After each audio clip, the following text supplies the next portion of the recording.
So hey guys, welcome back to the new video and I am back. If you are new on the video, make sure to subscribe. And इस video में हम क्या सीखने वाले हैं? हम सीखने वाले हैं इससे पहले जितने भी वीडियोस आए हमने बात की थी मोशन। कोई भी ऑब्जेक्ट है वो मूव कर रहा है, उसकी एक्सेलरेशन, उसकी वेलोसिटी क्या होती है, डिस्प्लेसमेंट क्या होती है ना, डिस्टेंस क्या होती है, ये सारी चीज़ हमने बात की थी। लेकिन हमने जो फंडामेंटल सवाल था वो हम काइनेमेटिक्स में नहीं पूछते।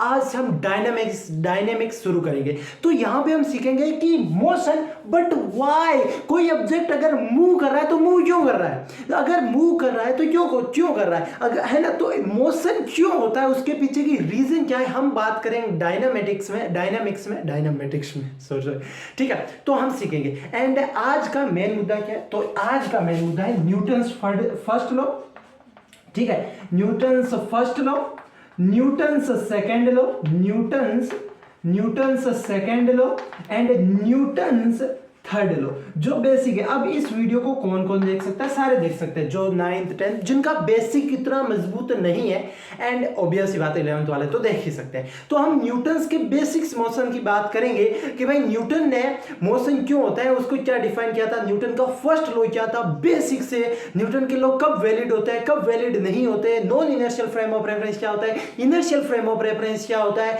फोर्स किसे कहते हैं, है ना, मोमेंटम क्या होता है, इंपल्स क्या होती है, ऐसी बहुत सारी और भी चीजें होगी। कंजर्वेशन ऑफ मोमेंटम क्या होता है, कब मोमेंटम कंजर्व्ड होता है सिस्टम का, रॉकेट प्रोपेल्ड कैसे करता है, न्यूटन्स थर्ड लॉ क्या है ना, तो सारी चीजें हम सीखने वाले हैं। सो बस आप वीडियो के साथ बने रहिएगा। मेन मुद्दा आज का यही है। चलिए, तो सबसे पहले एक बेसिक सवाल से शुरू करते हैं। सर बेसिक फंडामेंटल सवाल है, हमारे सामने एक सवाल है, अगर हमें ये चैप्टर पढ़ना है तो हमें सबसे पहले फोर्स के बारे में पढ़ना होगा। मैंने कहा ठीक है सर, थोड़ा सा फोर्स के बारे में जानते हैं कि ये फोर्स होता क्या है। सर ये फोर्स क्या होता है? मैंने कहा यार देखो, बेसिक सी डेफिनेशन है कि भाई ये हालांकि दो बॉडीज का एक इंटरेक्शन होता है।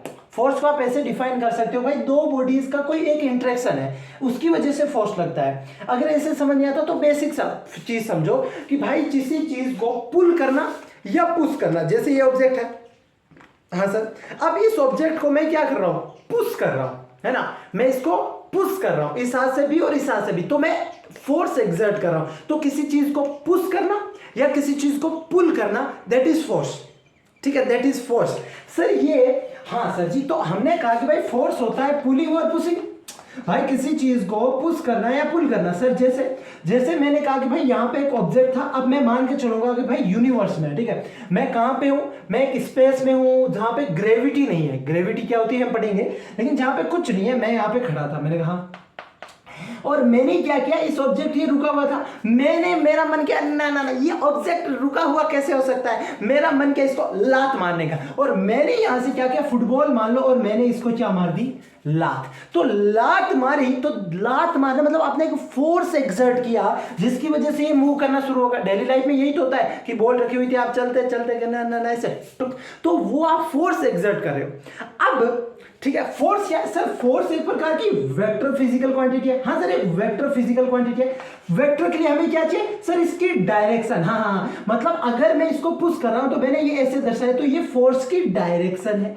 सर हमें मैग्नीट्यूड चाहिए, कितना फोर्स लगा है, वो तो हम न्यूटन सेकेंड लॉ से निकालेंगे, अभी उसके बारे में बात नहीं करेंगे। फिर हम बात करेंगे किसका, हम सर इसका है ना नेचर क्या है, कोई भी फोर्स है तो कैसा नेचर है, उसकी हम बाद में बात करेंगे। तो अभी ये बेसिक सा समझिए, ठीक है सर।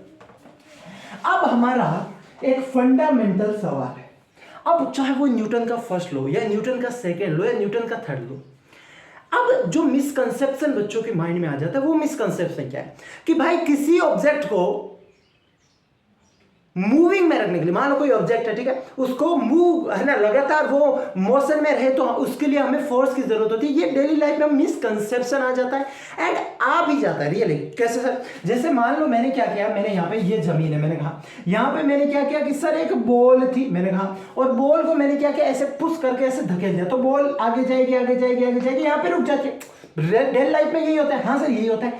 तो हमारा, अब मैं आपसे सवाल पूछूं, भाई मुझे ये मूव करती रही, ये हमेशा ही ऐसे मूव करती रही, इसके लिए मुझे क्या करना पड़ेगा? आप कहोगे सर आपने, है ना, इसको लगातार इधर से पुश करता रहना पड़ेगा तभी तो आगे मूव करेगा। नहीं सर समझ नहीं। अरे यार, मैंने कहा जैसे इस चीज को ऐसे समझो, मैं एक एग्जांपल ले लेता हूं। यहाँ पे ये देखो, है ना, मैं प्लेटफॉर्म ले लिया, ठीक है सर ले लिया आपने।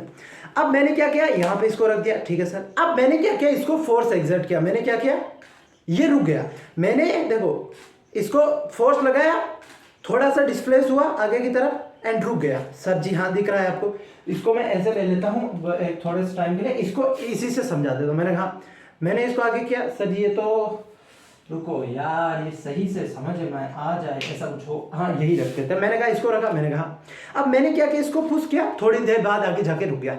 अब हम ऐसा कंसीव कर लेते हैं, परसीव कर लेते हैं गलत क्यों अभी समझाऊंगा कि भाई अगर ये थोड़ा मूव करके रुक गया, मैंने कहा यार थोड़ा मैंने फोर्स लगाया एंड रुक गया, अगर मुझको इसको कंटिन्यूअस मोशन में लगाना होगा तो आप क्या कहोगे, सर आप इस पर कंटिन्यूअसली फोर्स लगाते रहो तभी ये मूव करेगा। हाँ बात तो आपने देखा तो सही है, लेकिन हमने गलत समझ लिया। सर कैसे, मैंने कहा यार ऐसा नहीं होता, हमें किसी ऑब्जेक्ट को मोशन में लाने के लिए फोर्स की जरूरत होती है, मोशन में रखने के लिए फोर्स की जरूरत नहीं होती। सर जी ऐसा कैसे, अभी समझाते हैं।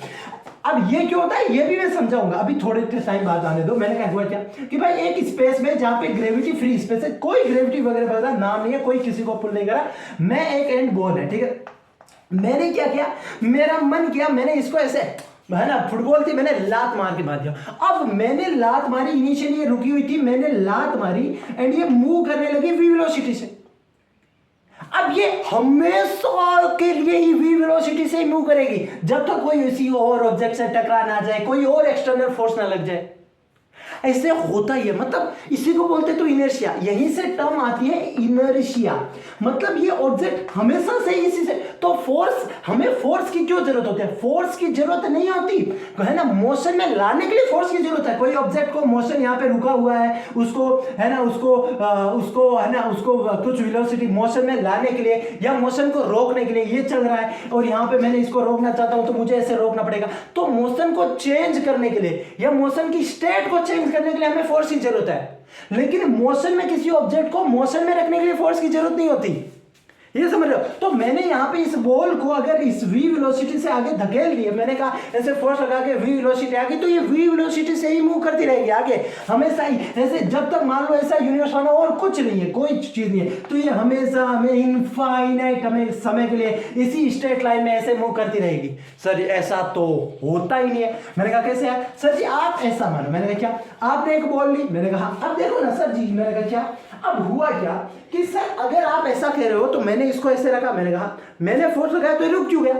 अब ये कंसेप्ट यहाँ पे मैंने कहा, मैंने क्या कहा कि यहाँ पे मैं तो फोर्स लगा रहा हूं लेकिन मेरे अलावा और भी है। सर कौन कौन है, अब इसको फोर्स को इमेजिन करो, इस पे कौन फोर्स लगा रहा है ये थोड़ा समझो। सर मैंने कहा क्या, आप जब न्यूटन्स लॉ ऑफ ग्रेविटेशन समझोगे तब आप समझोगे कि कोई भी ऑब्जेक्ट होता है जिसका मास होता है वो दूसरे मास के ऑब्जेक्ट को अपनी तरफ ग्रेविटेशनल पुल से अट्रैक्ट करता है, ठीक है। तो क्या इसको मैं अट्रैक्ट कर रहा हूं, हाँ, लेकिन देखो इसका मास मेरा मास बहुत ही कम है as compare to mass of earth, तो इस मास को आप नेग्लेक्ट कर सकते हो, अदरवाइज तो बहुत सारी चीज होगी है ना, ये सब कंसिडर करना पड़ेगा। एक बार मैंने कहा चाहे इसको अर्थ अपनी तरफ अट्रैक्ट कर रहा है, हाँ सर धरती सर अपनी तरफ खींच रहा है, धरती अपनी तरफ खींच रहा है, तो सर ये नीचे क्यों चला जाता, अरे ये सरफेस पे है, ये सरफेस भी तो इसको ऊपर पुल कर रहा है। हाँ सर समझ गए। अब मेरा सवाल है सर, मैंने कहा यहाँ पे मेरा, अब मैंने इसको अगर मैंने फोर्स लगाया तो अभी तो आपने कहा क्या कि ये हमेशा के लिए मूव करना है, ये रुका क्यों, मेरा सवाल है। अरे ये जो सरफेस है जब ये इधर मूव कर रहा था तो फ्रिक्शन इस पे पीछे लग रहा था। ऐसा समझो कि मैंने फोर्स लगा के इसको आगे धकेला, लेकिन फ्रिक्शन, ये जो सरफेस है, ये जो घर्षण है, इसको वापस फोर्स ऊपर दिशा में, फ्रिक्शन को ऐसे समझो कि इसको रोकना चाहता है, इसको कोई पीछे खींच रहा है, मैं आगे धकेलना चाहता हूं, इसीलिए ऑब्जेक्ट रुक जाता है। मतलब ये, हाँ ये हम डेली लाइफ में ये गलत कंसीव कर लेते हैं क्योंकि फ्रिक्शन से। लेकिन अगर मैं यूनिवर्स में इस ऑब्जेक्ट को सर्टेन v वेलोसिटी के साथ ऑब्जेक्ट जा रहा है तो हमेशा ही चलता रहेगा, हमें फोर्स की जरूरत नहीं है। यही तो होता है, जैसे कोई पंखा है, ठीक है, तो पंखे में क्या होता है कि पंखा रुका हुआ है, तो पंखा रुका होने के बाद में हमें उसको है ना मोशन में लाने के लिए, सर्कुलर मोशन में लाने के लिए हमें उसको टॉर्क लगाना पड़ता है। क्या होता है समझेगा, है ना। लेकिन एक बार जो आ जाता है और हम मान लें कि भाई इस पूरे पंखे को मैं ऐसे चैम्बर में बंद कर देता हूं जहां पे एयर रेजिस्टेंस नहीं है, हवा नहीं है, वो हमेशा घूमता रहता है। तो ऐसे खिलौने भी आते हैं, उनमें क्या कर दिया जाता है, पूरा वैक्यूम क्रिएट किया जाता है, अंदर हवा नहीं है। हवा से क्या होता है, हवा का है ना एयर रेजिस्टेंस लगता है, तो उसकी वजह से रुक जाता है। तो वहां पे एक बार ऑब्जेक्ट को आपने ऐसे घुमा दिया, फिर वो घूमता रहता है, घूमता रहता है, इससे खिलौने आता है। वो किस पे काम करता है, आप कहोगे सर भी कोई ऑब्जेक्ट मूव कर रहा है, तो कोई ऑब्जेक्ट मूव कर रहा है, आप ये सवाल नहीं पूछोगे भाई उसमें फोर्स कौन लगा रहा है। नहीं, किसी ऑब्जेक्ट को मोशन में रखने के लिए फोर्स की जरूरत नहीं होती। हाँ, मोशन की स्टेट को चेंज करने के लिए, कोई धीरे दौड़ रहा था, उसको मोशन को बदलना है, मान लो ये v वेलोसिटी से जा रहा था, अब मुझे इसको 2v से करना है, हाँ तब मुझे फोर्स लगाना पड़ेगा, मुझे इसको पीछे से ऐसे है ना, तब फोर्स लगाना पड़ेगा। लेकिन इसको मोशन में रखने के लिए मुझे फोर्स की जरूरत नहीं है। सिमिलरली कोई अगर ऑब्जेक्ट है यहाँ पे रुका हुआ है, मैंने कहा यार, अब मेरा सवाल है कि भाई ये यहाँ पे रुका हुआ है, तो ऑब्जेक्ट अगर रुका हुआ है तो हमेशा ही रुका रहेगा अनटिल उसमें कोई फोर्स ना लग जाए। तो मैंने वैक्यूम में यहाँ पे एक है ना बॉल, ऐसे समझो वैक्यूम में मैंने इसको यहाँ पे बॉल को छोड़ दिया, तो हमेशा वही रुकी रहेगी। सर ऐसा क्यों? अरे मैंने कहा कि भाई यही तो फर्स्ट लॉ आगे समझा होगा कि भाई कोई अगर ऑब्जेक्ट है तो रुका है तो रुका ही रहना चाहेगा, एंड अगर कांस्टेंट वेलोसिटी से मूव कर रहा है तो मूव कर रहा है, उसके लिए हमें फोर्स की जरूरत नहीं होती। तो सर ऐसा क्यों? हाँ, ये तो आपने समझ गए, ये समझ गए कि भाई अगर कोई v वेलोसिटी से मूव कर रहा है तो v वेलोसिटी से मूव करेगा। अब इसको एक्सप्लेन करने का एक तरीका जो न्यूटन ने निकाला वो था न्यूटन्स का फर्स्ट लॉ। न्यूटन ने क्या समझाया?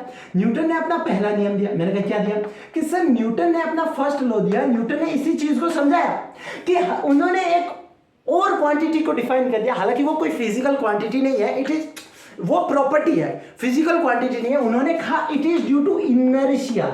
उन्होंने इसको ऐसे डिफाइन किया कि भाई ये इनर्शिया की वजह से होता है, मतलब इनर्शिया ये इस ऑब्जेक्ट का गुण है। मुझे इसके बारे में कुछ नहीं पता। किसी ने पूछा सर ऐसा न्यूटन ऐसा क्यों है, उसने कहा नहीं नहीं नहीं ऐसा मुझे नहीं पता, ये इस ऑब्जेक्ट का प्रॉपर्टी है, इस ऑब्जेक्ट की प्रॉपर्टी है जिसकी वजह से अगर वो रुका हुआ है तो रुका हुआ रहना चाहेगा, अगर एक है ना कोई यूनिफॉर्म वेलोसिटी कांस्टेंट वेलोसिटी के साथ मूव कर रहा है तो उसी कांस्टेंट यूनिफॉर्म वेलोसिटी के साथ स्ट्रेट लाइन में मूव करता रहेगा। कब तक? जब तक उसमें कोई फोर्स ना लग जाए। अब मैं मजबूरी से इधर आके इसको इधर ये मूव कर रहा था, मैंने लात मार के उधर इधर भगा दिया, तो न्यूटन कहता हाँ वो फोर्स कर सकता है। तो उन्होंने एक बहुत ही अच्छा तगड़ा कॉन्सेप्ट दिया कि फोर्स हमें क्यों चाहिए, कि ऑब्जेक्ट के मोशन की स्टेट को बदलने के लिए। रेस्ट पे है तो क्या हमें रेस्ट पे रखने के लिए फोर्स चाहिए? नहीं। क्या अगर कोई मूव कर रहा है मैंने उसको मूव करने रहने के लिए हमें कोई फोर्स चाहिए? नहीं। तो क्यों चाहिए? अगर वो रुका हुआ है तो उसको मोशन में लाने के लिए फोर्स चाहिए, अगर कोई है ना अगर कोई मूव कर रहा है उसको रोकने के लिए फोर्स चाहिए, अगर कोई मान लो 5 मीटर पर सेकंड से जा रहा था, अब आपको 6 मीटर पर सेकंड से भागना है, 7 मीटर 8 मीटर 9 मीटर 10 मीटर, तब आपको फोर्स चाहिए। तो फोर्स क्यों चाहिए समझाया, पहले उन्होंने समझाया। तो हमने कहा कि भाई ऐसा हो क्यों रहा है, तो उन्होंने कहा कि भाई ये इसकी प्रॉपर्टी है, it is the property of the object. उन्होंने कहा कि भाई है ना इनर्शिया इज अ प्रॉपर्टी, हालांकि कोई इनर्शिया फिजिकल क्वांटिटी नहीं है। सर आपका फिजिकल क्वांटिटी से क्या मतलब है? फिजिकल क्वांटिटी वो क्वांटिटी होती है जिनको आप मेजर कर सकते हो। जैसे सर मैंने कहा जैसे अगर मैं कहूँ कि भाई ये पेन है तो क्या मैं इसकी लेंथ को मेजर कर सकता हूँ? कर सकता हूँ। यही रही मेरे पास मीटर स्क्वायर, मैंने इसकी लेंथ मेजर कर ली कि भाई ये अपनी 14 सेंटीमीटर है। मैंने कहा इसका क्या मैं मास मेजर कर सकता हूँ? मास भी मेजर कर सकता हूँ। मैं ये मूव करिए तो इसकी वेलोसिटी मेजर कर सकता हूँ। जो भी चीज मेजर की जा सकती है, इनर्शिया को आप मेजर नहीं कर सकते।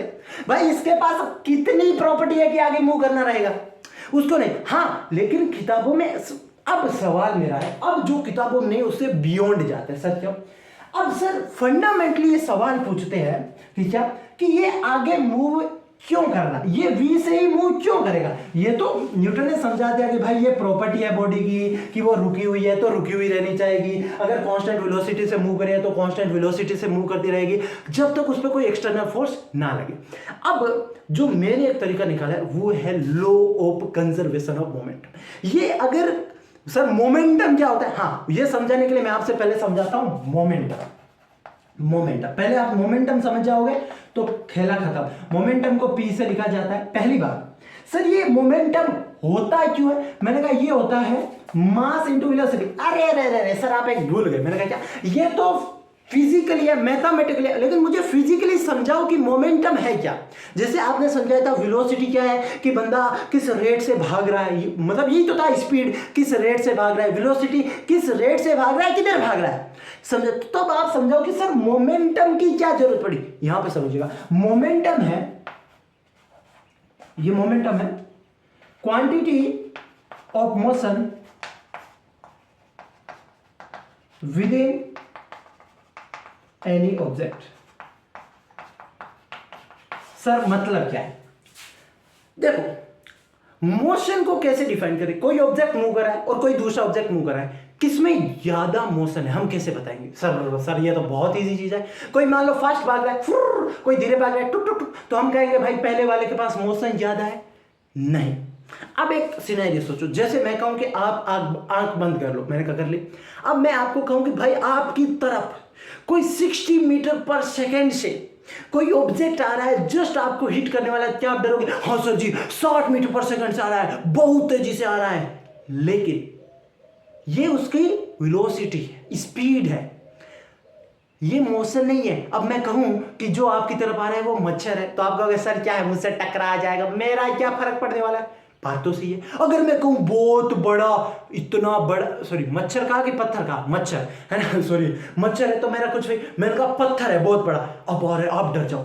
मतलब किसी ऑब्जेक्ट में कितना मोशन है ऐसे समझो। मैंने कहा यहां पे देखो, एक बहुत बड़ा ऑब्जेक्ट है 100 किलोग्राम का, मैंने कहा जो आ रहा है 5 मीटर पर सेकेंड से, एक छोटी सी पुन्नू सा है ना, मान लेते हैं 10 ग्राम के एक बॉल है छोटी सी, जो आ रहा है मान लेते हैं 5 मीटर पर सेकेंड से।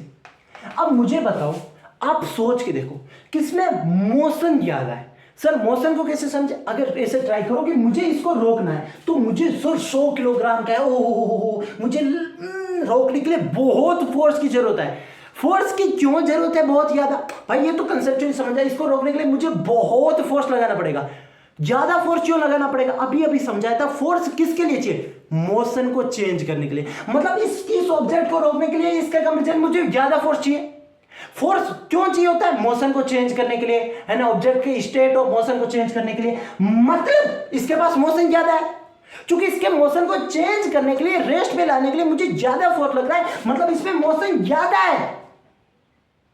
वेलोसिटी से हम मोशन को नहीं नापते। सर कितना ज्यादा मोशन है, ये हम किसको नापते हैं, मोमेंटम से नापते हैं। कि भाई मोमेंटम होता है मास इंटू वेलोसिटी। इसका मास इंटू वेलोसिटी करो 100 इंटू 5 500, इसका मास इंटू वेलोसिटी करो 10 ग्राम, 10 को आप 1000 से मल्टीप्लाई कर दो, जो भी 10 टू द पावर -2 आता है, तो इसमें हो जाएगा 0.05। तो इसमें मोशन बहुत कम है। इसका आप इसका आया रुक जा, मतलब इसमें मोशन, तो मोशन हमेशा मोमेंटम से नापते हैं। ये चीज आपको समझनी होगी कि जिसके पास मोमेंटम ज्यादा है उसके पास मोशन ज्यादा है। हमेशा ये करो कि उस ऑब्जेक्ट को रोकना डिफिकल्ट है। ये होता है momentum, mass into velocity. Sir मतलब आप ये वेक्टर क्वांटिटी, बिल्कुल सर इसकी डायरेक्शन किधर होगी, अरे डायरेक्शन अभी तो बताया कि भाई p वेक्टर बराबर होता है मास इनटू वेलोसिटी। मैंने ये p वेक्टर किधर होगा, जिधर वेलोसिटी है। मतलब ऑब्जेक्ट अगर इधर मूव कर रहा है टुक टुक टुक, तो इसका मोमेंटम इधर है। ऑब्जेक्ट इधर मूव कर रहा है टुक टुक टुक, मोमेंटम ऊपर है। इधर मूव कर रहा है टुक टुक टुक, मोमेंटम नीचे है। इधर मूव कर रहा है टुक टुक टुक, मोमेंटम इधर है। मतलब जिधर वेलोसिटी है उधर मोमेंटम है, जिधर वेलोसिटी है उधर मोमेंटम है। हाँ सर समझ गए, जिधर वेलोसिटी है उधर। सर इसकी यूनिट क्या होगी, मैंने कहा यार ये भी बड़ा लल्लू सवाल है। यूनिट क्या होती है, मास की किलोग्राम, वेलोसिटी की मीटर पर सेकंड, तो किलोग्राम मीटर पर सेकंड मोमेंटम कहते हैं। ठीक है, आई होप आपको समझ में आ गया। मोमेंटम क्या, कभी क्रिकेट खेलते हैं हम कहते हैं भाई इस टीम के पास मोमेंटम आ गया है, अब इसको रोकना मुश्किल है। तो ये मोमेंटम आ गया, मतलब अब उसके पास बहुत ज्यादा मोशन है, उसको अगर आपको रोकना है तो लिटरली आपको बहुत बल लगाना पड़ेगा। सिमिलर वो तो ठीक है, टर्म यूज करते हैं, लेकिन रियल में मोमेंटम ये होता है कि भाई किसी ऑब्जेक्ट के पास कितना मोशन है। आप सोचो कि भाई एक 100 किलो का आदमी है, ठीक है, और वो ऐसे चल रहा है, तो एक 5 किलो का आदमी है, वो भी 5 मीटर पर सेकंड से चल रहा है, एक 100 किलो का। ऑब्वियस सी बात है, किसके पास मोशन ज्यादा है, 100 किलो के पास। तो मोशन ऐसे समझिएगा कि है ना, मोशन जो होता है वो मोमेंटम होता है मास इंटू वेलोसिटी। ठीक है सर। अब सर आप कुछ कंजर्वेशन ऑफ मोमेंटम की बात कर रहे थे, मैंने कहा हाँ यार, तो क्या आप मोमेंटम ऑफ कंजर्वेशन से क्या तीनों नियम को समझा सकते हो? बिल्कुल। अगर आप मोमेंटम कंजर्व समझ गए ना, चीजें इतनी कंसेप्चुअल हो जाएगी। एक लो है न्यूटन के तीनों नियम की धज्जियां एक ही लो है। सर क्या है? Law of conservation of momentum. हालांकि ये बाद में पढ़ाया जाता है, लेकिन मेरा सीक्वेंस यही है कि मैं शुरुआत में ही पढ़ा देता हूं law of conservation of momentum. मतलब सर आपका कहना क्या चाहते हो? मैंने कहा ऑब्जेक्ट क्या चाहता है? ऑब्जेक्ट कोई मोशन कर रहा है, ऑब्जेक्ट चाहता है उसका मोमेंटम कांस्टेंट रहे। मैं एक लेके चलता हूं, ऑब्जेक्ट चाहता